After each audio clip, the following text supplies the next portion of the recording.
He had flown this route a dozen times. Same speed, same altitude, same formation. Every pilot in Japan's bomber force had been told the same thing. American defenses are clumsy. Their guns cannot touch you. But 10 minutes after crossing the coast, everything changed. He watched the bomber ahead of him erupt into a fireball.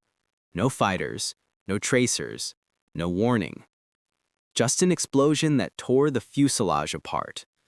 A second blast shredded the plane to his right. Still nothing in the sky. No visible enemy, no shape to fight, no target to evade. The radio filled with panic. Numbers screamed, orders contradicted, fear swallowed discipline. Only later would he learn the truth. An invisible American kill system had mapped the exact path of every bomber before they even arrived. Radar, predictive fire, proximity fuses working together like the fingers of an unseen hand. For the first time he felt it. The sky was not theirs anymore. His name doesn't matter now. What matters is what he believed that morning, before the briefing, before the engines roared to life, before the world he understood came apart at 30,000 feet. He was 24 years old.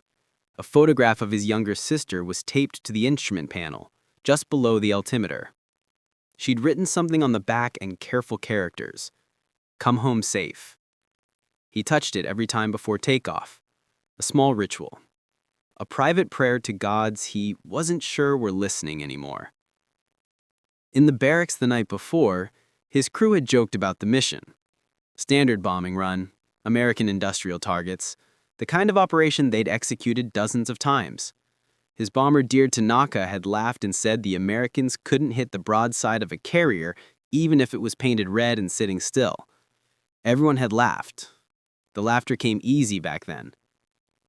They'd been taught a doctrine that felt like divine truth. High-altitude bombing in tight formation. Mutual protection through overlapping fields of fire. Speed and discipline would carry them through any defense. The instructors had drilled it into them until it became reflex. American anti-aircraft fire was scattered, uncoordinated, wasteful. Their gunners panicked, their technology was crude. "You are faster than their calculations," the officers said. "You are higher than their effective range. You are more disciplined than their chaos." He believed it.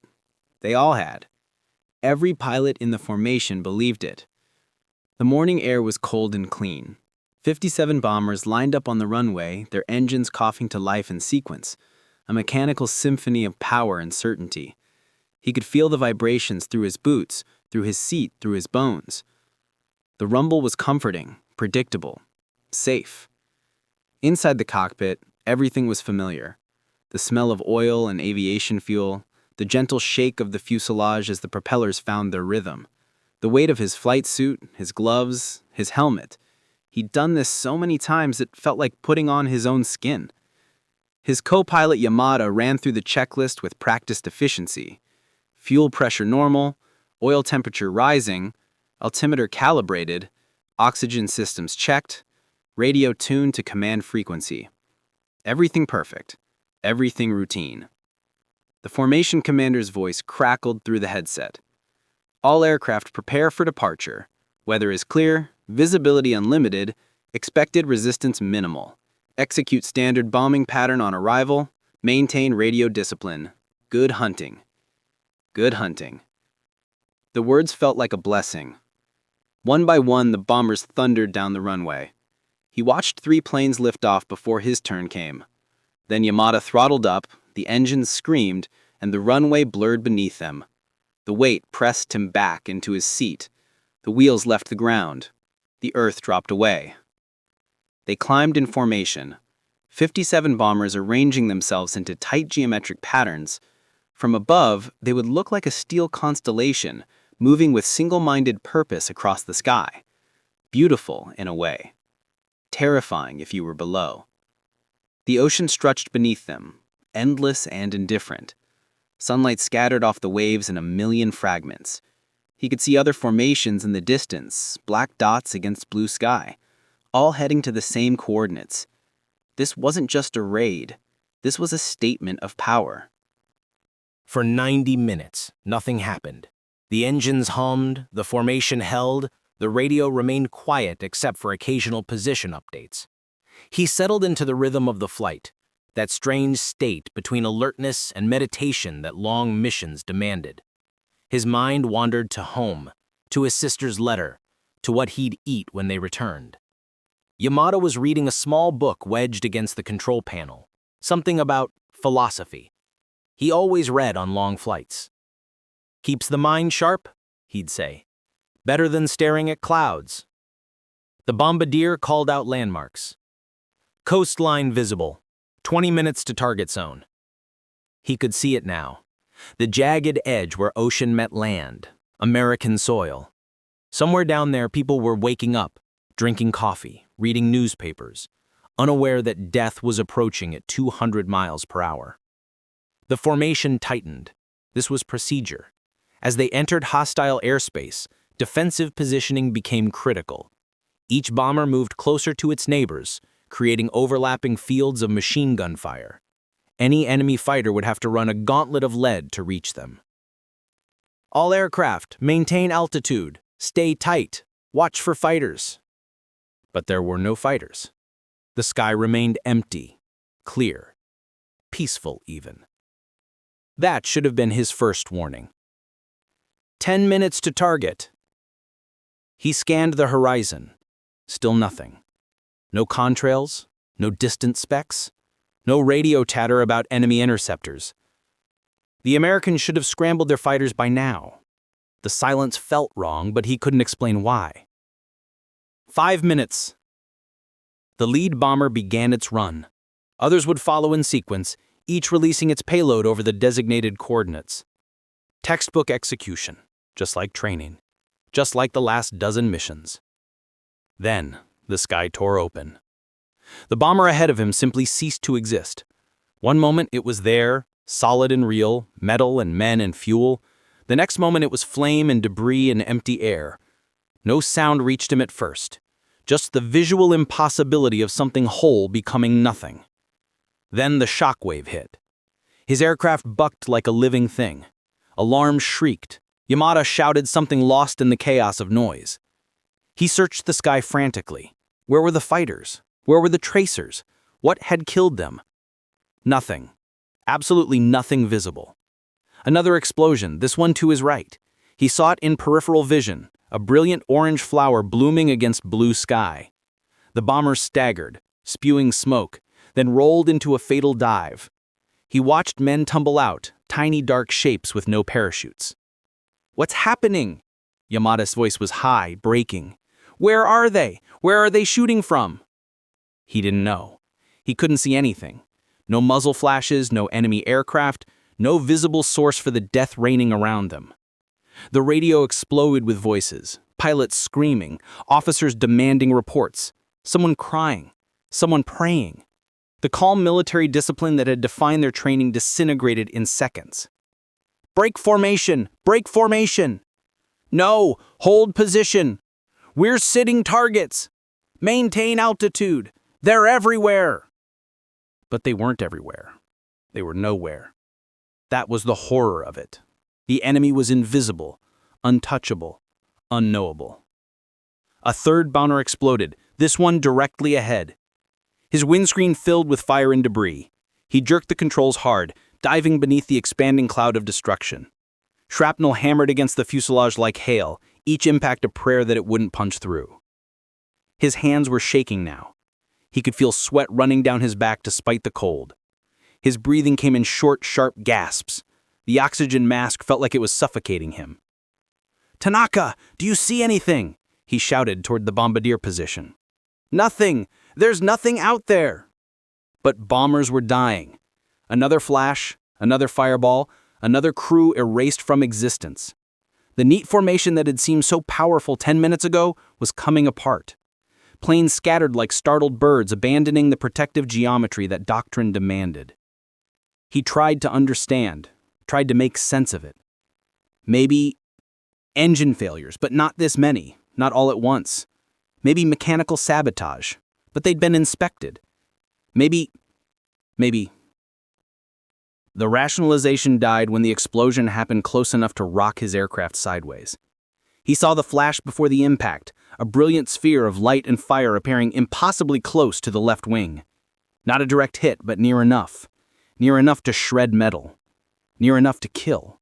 But what had exploded? Where had the shell come from? He had seen no projectile, no trajectory, nothing but sudden violent light. "We're hit!" Yamato was checking instruments frantically. "Engine 2 losing pressure. Fuel line compromised." Warning lights blazed across the panel. The smooth vibration of the engines became a harsh rattling. Smoke began seeping into the cockpit, thin and acrid. Around them, the massacre continued. He counted 7 bombers down, 8, 9, and still nothing visible in the sky to explain it. No fighters diving through their formation, no distant gun emplacements on the ground, just explosions appearing like the wrath of invisible gods. "Ascending to 35,000 feet!" someone screamed over the radio. "Negative! Descending to 20,000! Get below their range!" But what was their range? How could anyone know when the enemy couldn't be seen? He watched another bomber die. This one he saw in detail, every terrible second. The explosion tore through the cockpit, and he saw the pilot's body thrown forward against the shattered windscreen, saw the wings fold upward like hands clapping, saw the fuselage break in half, each section tumbling separately toward the earth below. That pilot had been in his training class. They'd celebrated their first solo flights together, drunk sake together, promised to survive the war together. Now he was smoke and falling metal. The formation was gone. What had been a disciplined strike force was now a scattered mob, each plane desperately seeking safety that didn't exist. Some dove, some climbed, some tried to run for the coast. The bombers that turned back were silhouetted against the sun, making them perfect targets. More explosions, more deaths. The sky was filling with smoke trails and debris, a graveyard suspended in midair. "Radio to base!" he shouted over the radio. "Tell them we're being massacred! Tell them the Americans have something new!" But the radio was chaos. Everyone was transmitting at once. Pleas for help, tactical orders, prayers, curses, all jumbled together into meaningless noise. Command structure had collapsed as surely as the formation. Another near miss. The aircraft shuddered. He heard something tear away from the exterior, some piece of metal ripped off by the shockwave. The controls felt loose, mushy, like trying to steer through water. His mind was racing, trying to process the impossible. How were the Americans doing this? How are they hitting targets at this altitude with this accuracy? Their anti-aircraft guns weren't supposed to be capable of this. The intelligence reports had been clear. American defenses were scattered, uncoordinated, ineffective at high altitude. But the intelligence was wrong, catastrophically, fatally wrong. He watched another bomber try to escape by diving at full speed toward the ocean. An explosion caught it mid-dive, snapping the tail section clean off. The rest tumbled forward, spinning like a thrown knife, accelerating toward the water below. Yamada was crying. He could hear it through the radio. Quiet sobs between attempts to stabilize the damaged engines. His co-pilot, the man who'd never shown fear, who'd always had a joke ready, was breaking apart. "We have to get out of here. We have to run." But where? The coast was 30 miles away. They'd never make it. Not with engine damage, not with whatever was killing them still active, still hunting. Another bomber disintegrated, this one far below them, trying to escape by hugging the deck. It didn't matter. Altitude wasn't protection. Speed wasn't protection. Nothing was protection. He realized something then, something that made his blood turn cold. The explosions weren't random. They were too consistent, too methodical. Someone, somewhere, was tracking them, calculating their positions, predicting their movements. The shells didn't have to chase them. They were simply placed in the sky where the bombers would be. It was like flying into a machine that could see them coming and prepare the killing blow before they even arrived. Not pilots versus pilots. Not courage versus courage. This was men versus mathematics. And the mathematics was winning. New heading, he decided suddenly. Break west. Maximum speed. What about the mission? The mission is suicide. Yamada didn't argue. They turned, abandoning the bombing run, abandoning doctrine, abandoning everything they'd been taught about duty and honor and completion of objectives. Survival became the only objective that mattered. They weren't alone. Other bombers were turning back, fleeing toward the ocean, toward home, toward anywhere that wasn't this killing field. The proud strike force that had crossed the coast 90 minutes ago was now a scattered, panicked retreat. The explosions followed them. One bomber made it 5 miles before fire consumed it. Another lasted 7 miles before its wing came off. The invisible enemy wasn't letting them go. The sky remained a trap even in retreat. He pushed the engines as hard as he dared. The damaged number 2 motor was screaming, temperature gauges redlining, but stopping meant dying. He'd rather burn up trying to escape than wait for the next explosion. Smoke was thick in the cockpit now. Yamada had his oxygen mask pressed tight, but it wasn't enough. They were both coughing, eyes watering, vision blurring. The instruments were becoming harder to read through the haze. Behind them, another fireball, another crew gone. He stopped counting after 15. It was too much. Too many friends, too many men who'd been invincible just an hour ago. The coastline appeared ahead, the ocean beyond. Escape route. Hope. Thin as smoke, but real. Come on, he whispered to the aircraft, to the engines, to whatever gods were left. Come on.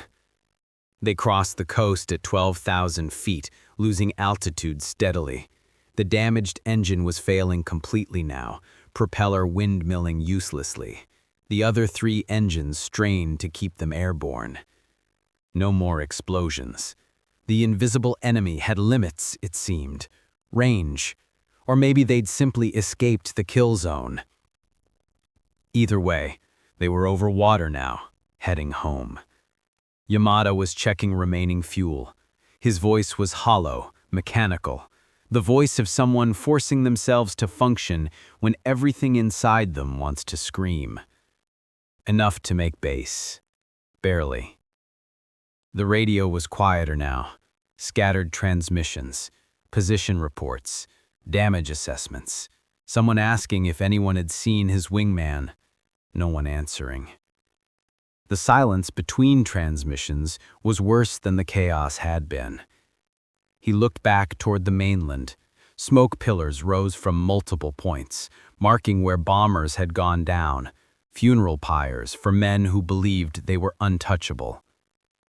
The flight back took 2 hours. 2 hours of struggling with damaged controls, nursing failing engines, watching fuel gauges drop toward empty. 2 hours of replaying the massacre in his mind, trying to understand, trying to make sense of what had killed them.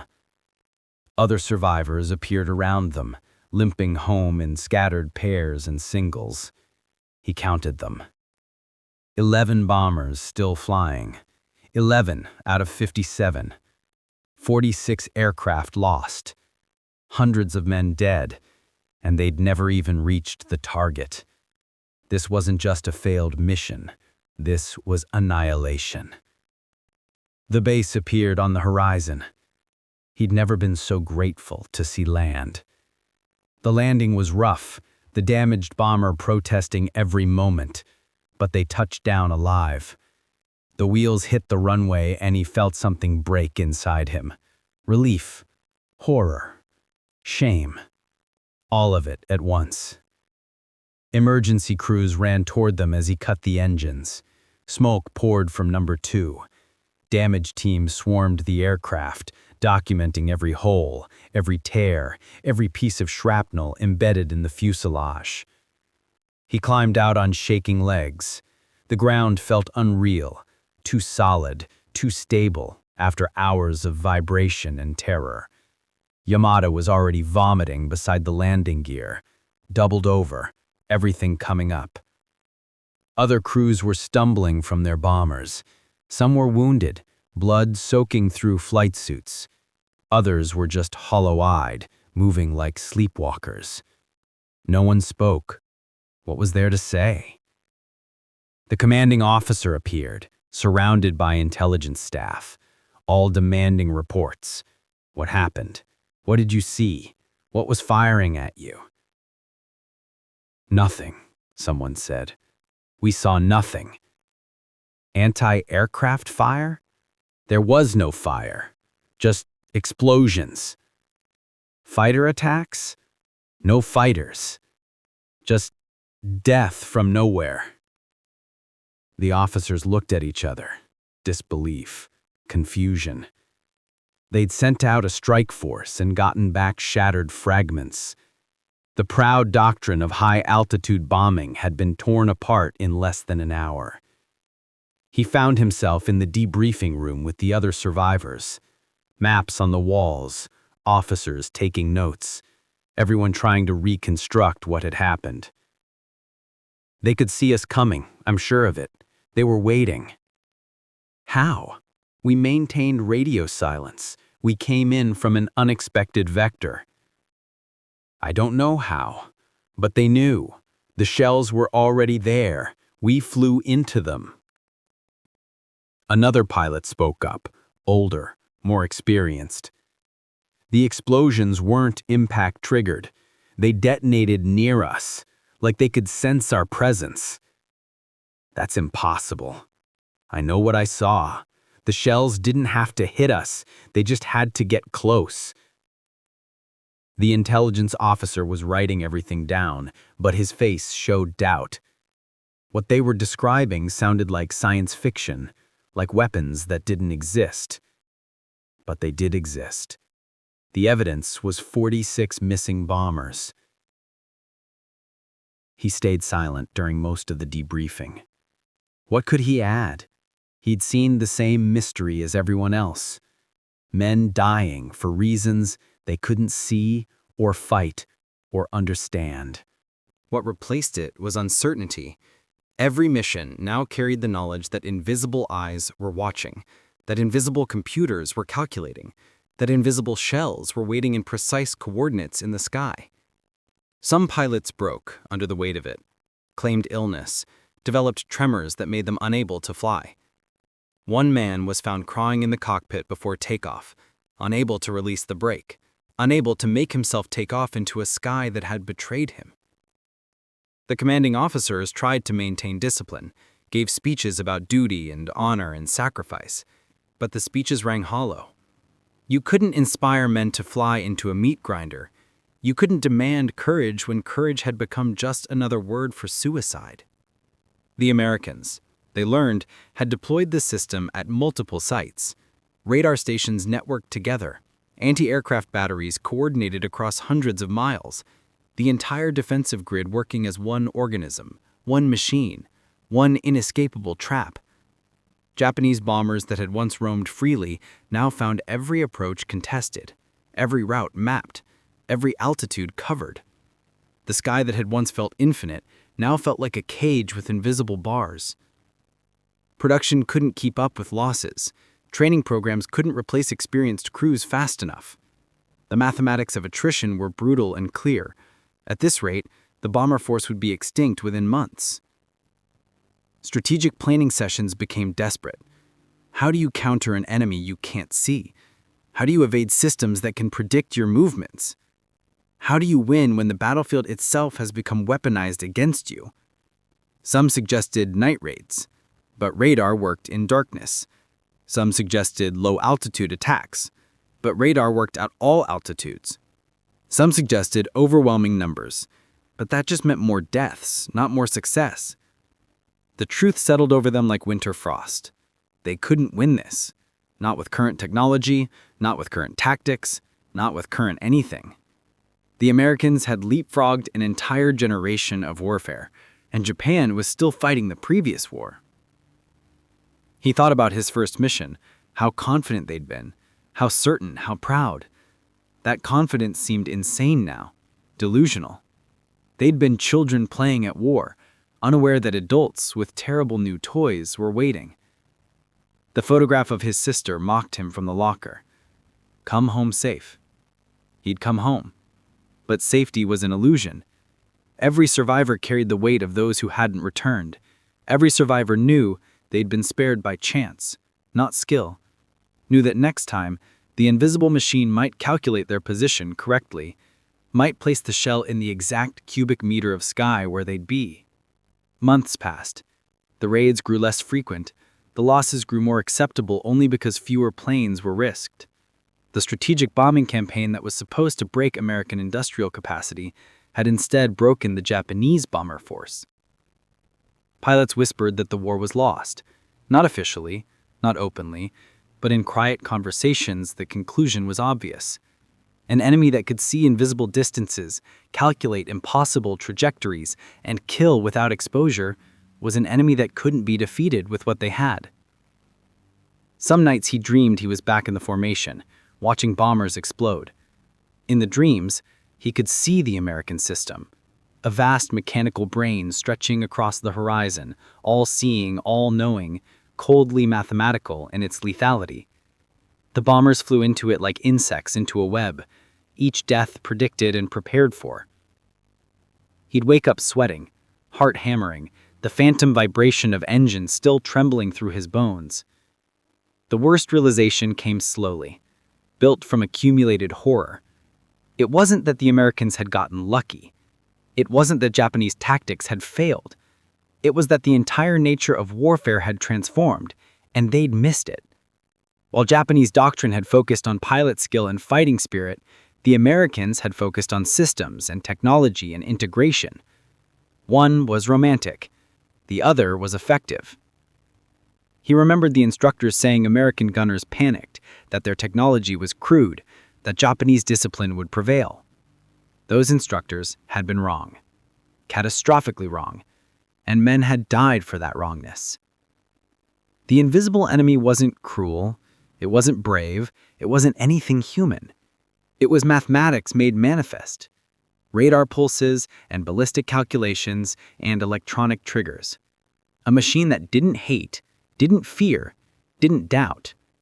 It just calculated, fired, and killed. When they finally dismissed him, he walked to the barracks in a daze. Other pilots were there, sitting on bunks, staring at nothing. The room felt empty, even though it was full. All the men who weren't there. All the empty beds that would never be filled. His hands were still shaking. He couldn't make them stop, couldn't make his heart slow down, couldn't shake the feeling that he was still up there, still waiting for the explosion that would erase him. Tanaka appeared beside him. The bombardier looked 20 years older than he had that morning. "I keep seeing it," he said quietly. "The bomber ahead of us. One second it was there, the next, I know." "How did they do it? How did they kill us without us seeing anything?" "I don't know. But someone knew. Somewhere across the ocean, American engineers and gunners and radar operators knew exactly how they'd done it. They'd built a system, a machine, a net of death that didn't need to be seen to be effective." That night, he couldn't sleep. Every time he closed his eyes, he saw fireballs, heard screams, felt the shockwave hitting his aircraft. His mind kept returning to that moment when he'd realized the truth, when he'd understood that the explosions weren't random, weren't lucky shots, weren't chaos. They were planned, calculated, expected.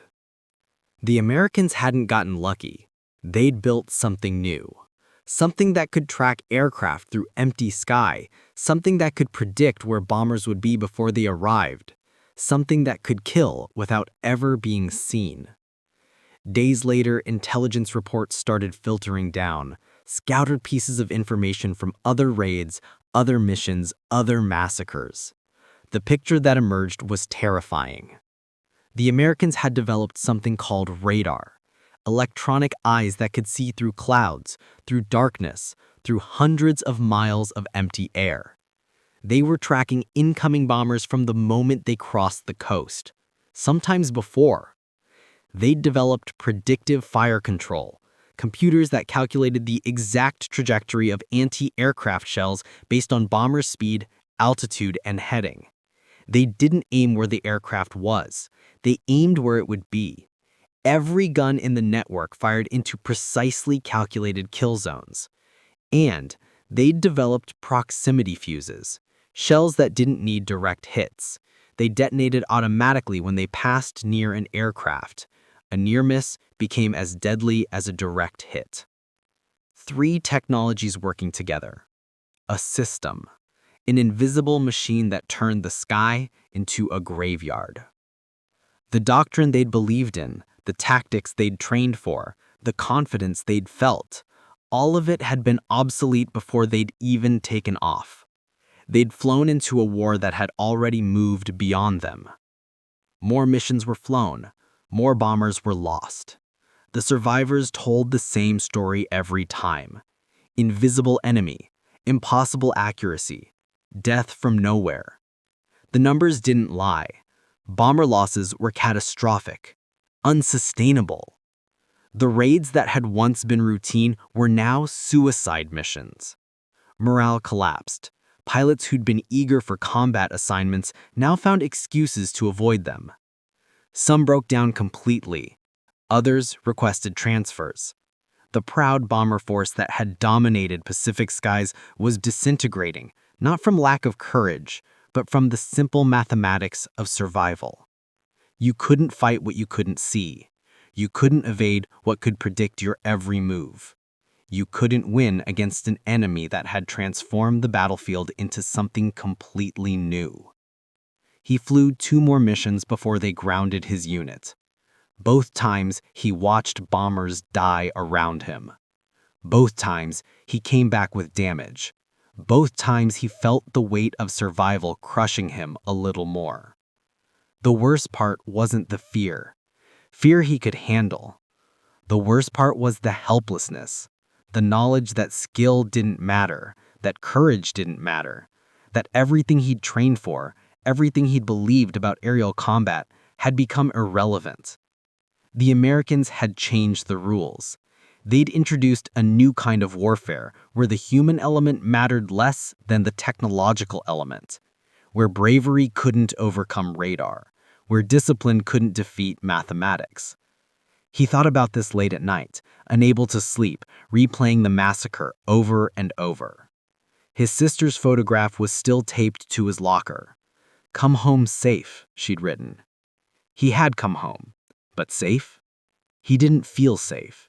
He felt like a man who'd glimpsed his own death and been allowed to walk away, knowing it was waiting for him in the sky. Other survivors felt it too. They gathered in small groups, speaking in quiet voices, sharing the same realization. The war had changed. They'd been fighting one kind of conflict and suddenly found themselves in another. The rules they'd learned, the tactics they'd mastered, the confidence that had sustained them, all of it had been stripped away. That was the true horror, not that they were dying, but that they were dying to something that didn't even acknowledge them as opponents, just as targets, data points, trajectories to be calculated and intersected. The sky was not theirs anymore. Perhaps it had never been.